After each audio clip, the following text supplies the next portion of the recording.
What's up, guys? Welcome to another episode of Rick Creating. So today we're going to be doing a review of Metalhead. Not this Metalhead. Out of the way. This Metalhead. Stay tuned.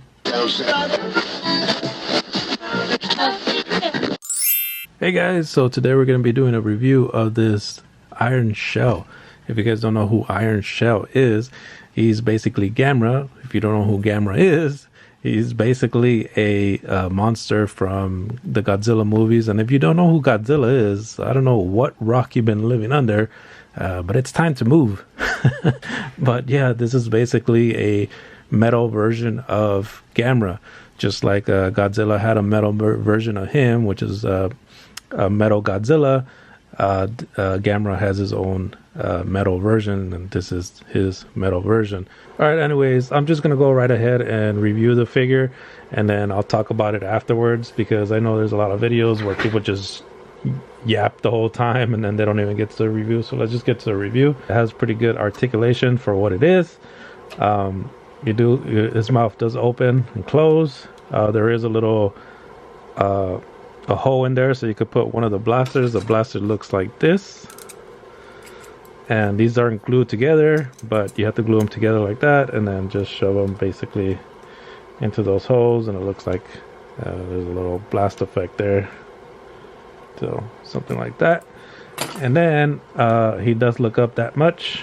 He looks down that much, which is not that much. His arms do raise up. Arms raise up that much. It does have a swivel at the bicep, so you can turn it. And then it has a hinge there at the elbow. And then it does have a rotating feature here at the wrist, but the problem is that if you guys look here, the way it's designed, it kind of hinders that little part, so you can't really have much of a twist there, unfortunately, but it is what it is. The fingers do hinge as well. They have hinges in the fingers, I should say. The thumb does move up and down like that.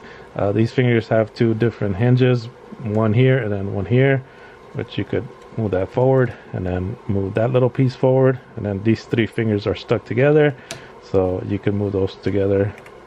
This was the only one that you could move individually, and then these you move as a group, but they still move around pretty nicely. These are the exact same thing. You can bend them.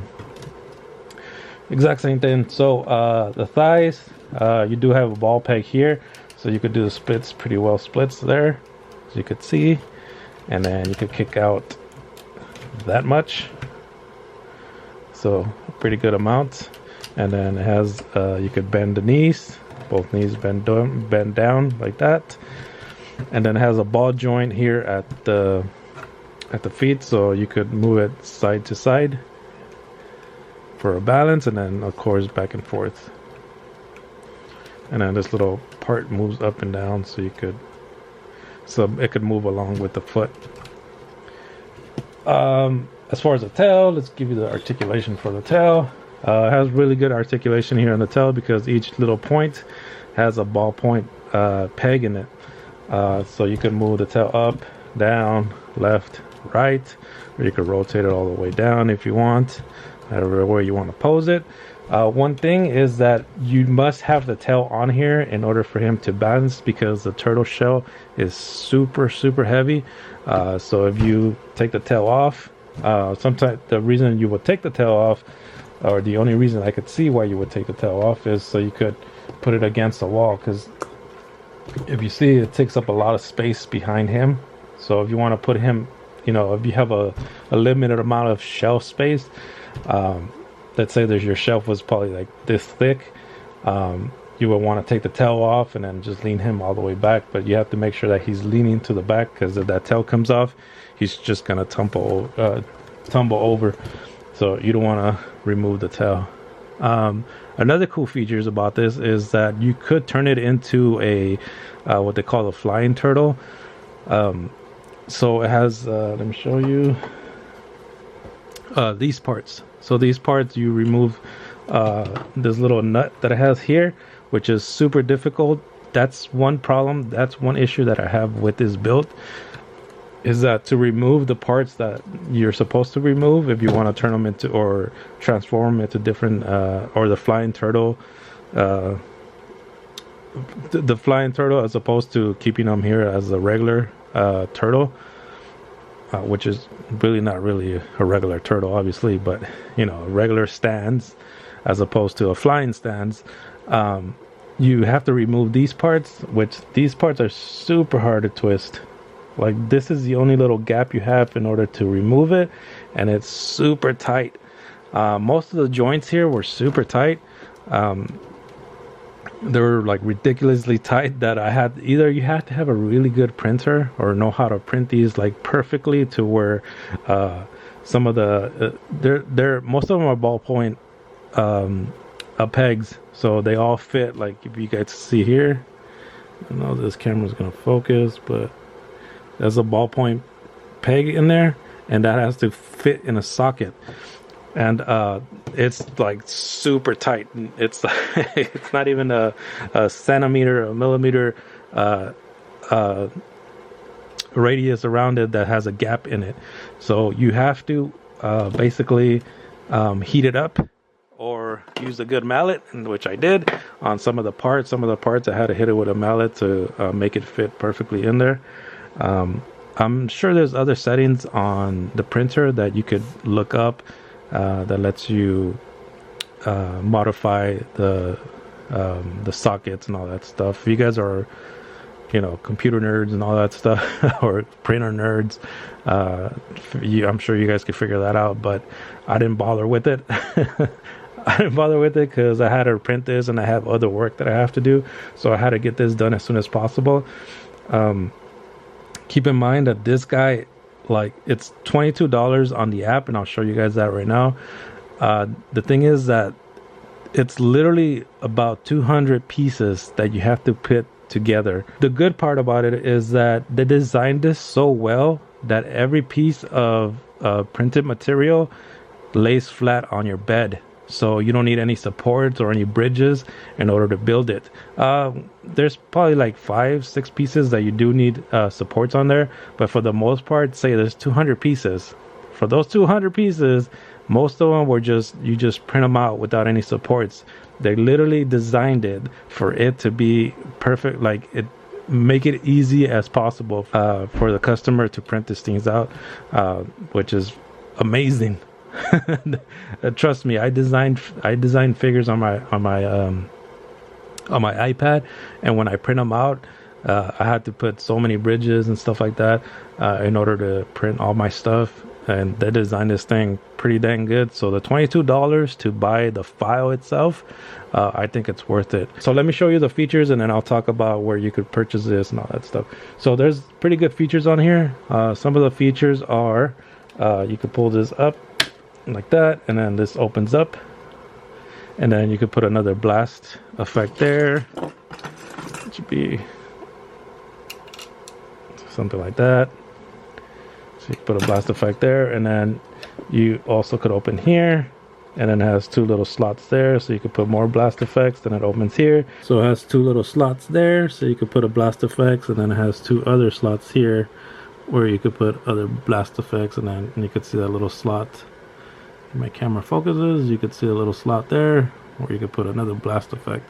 So yeah, these close up, and then this part closes it down, and then it locks it up there, and then these just close on their own like that.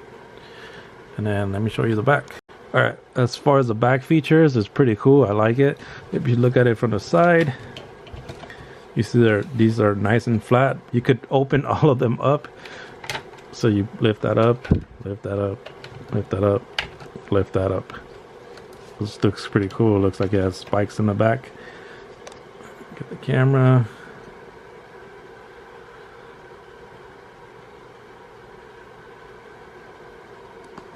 And then if you could see down here, it has little blast, little rocket looking ends, I guess.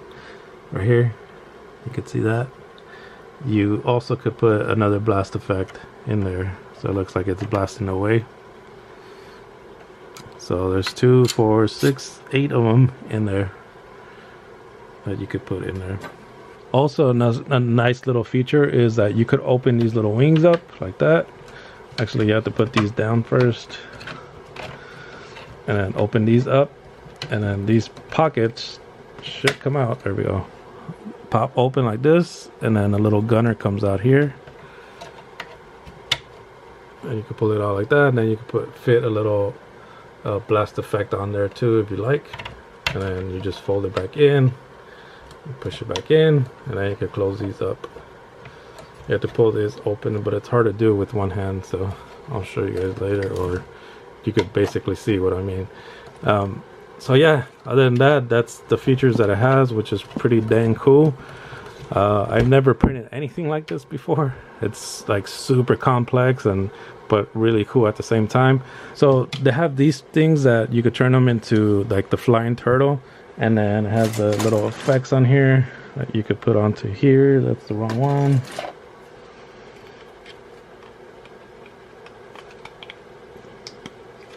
So it has little effects there, like it's flying, you know, like a rocket effect. And then it has these little effects, like blasting on the ground. I would change it into the flying turtle. It's just like I mentioned, these little hinges here are so difficult to pull off. So I'm just going to leave it like that, and I'm going to let the owner do it. The owner of this figure do it. And so he could do it if he wants to do it, and if he doesn't want to do it, that's on him. But I don't want to mess with anything. I just printed it off for him, and if he wants to do it, by all means, he could do it. And then there is another tail here that also goes with the little nut and bolt there. That goes to the back of the tail back there, and which is also so difficult to remove, which is a pretty bad feature if you ask me, but basically that's the only complaint I have against this. Other than that, it's pretty cool.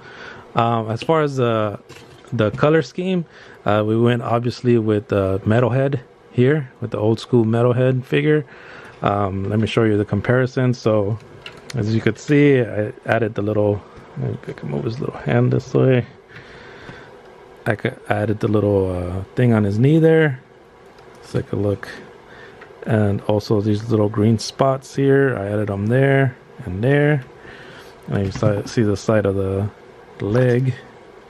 You could see the yellows and the greens and the shoes. And then another thing is this little, if my camera focuses on that little lightning bolt there, I also added that there. Come on, camera. Lightning bolt there, the little red stripe there, and then with the yellow. And then I also added a little pink brain looking thing up here. So if you see this guy, he has a little brain thing there, and that's what I try to make there. But obviously this wasn't clear, so it's a solid piece, so I just painted it like a pink color to match this. Although this doesn't look that pink, but if you put it on light, it's supposed to look like there's light flashing in there, because it's a clear plastic piece. Oh, there you go, look, there's some pink in there. You could kind of see it, but if you own that turtle, you guys understand what I'm talking about. So yeah, that's basically it. And I put the little belt on there with the T to make them look like the Metalhead figure. So yeah, that's the paint scheme was his idea. We were just going back and forth to see what he wanted as a paint scheme. This is what the original print looked like, and then obviously you could paint it as any way you want to paint it, but he came up with the idea of making it look like Metalhead, and I was like, that's a freaking good idea, let's go with that, let's run with that. So that's what I did, and he liked it. I showed it off to him. He said he loves it, and he's gonna put it juxtaposed with his turtles. These turtles, I'm not 100% sure what these turtles are called, but they look freaking awesome, and this guy does really cool toy photography. Speaking of which, he's part of a group of toy collecting group, and there's a few people that he told about my stuff, and they ordered some of the other van accessories that I had made. So a really nice guy. Go check him out. Hopefully by the time this video comes out, I reached out to him to tell me the name of the group that he's in and where they could follow him and stuff like that. And if I did, I'll leave his link down below so you guys can go check him out. Really cool toy photography stuff, so go check him out. Yeah, that's it, man. Oh, I forgot the website. The website is Toy Makers, I believe, 3D. Here is what the website looks like. And yeah, it's Toy Makers makr3d.com. So Toy makr3d.com, and they have a bunch of other prints that you guys could get. Really cool stuff. There's some free stuff, so you guys could try them out. And if you like them, of course, purchase some of their stuff. You know, support them because they have really nice stuff. Again, this is tedious work. Every single little piece has to be printed separately. Just keep that in mind, that it's a lot of prints. It's a whole lot of prints, and you have to glue things together. I found myself having to heat a lot of the pieces together, or heat the pieces so they could fit into the sockets, or you know, hit them with the mallet. I had to hit those suckers with the mallet to make them fit in there. So you know, download on your own, in your own risk. So yeah, and that's all I had to say. But I mean, it's worth it. Look at this thing. It's a really nice piece to have, you know, set on your in your collection. So yeah, anyways, that's it, guys. Thank you guys so much for watching. I hope you enjoyed this episode. If you guys did, please don't forget to hit the thumbs up. If you're new to the channel, don't forget to subscribe, because if you guys do, guess what? Guess we'll see me on the next one. Peace.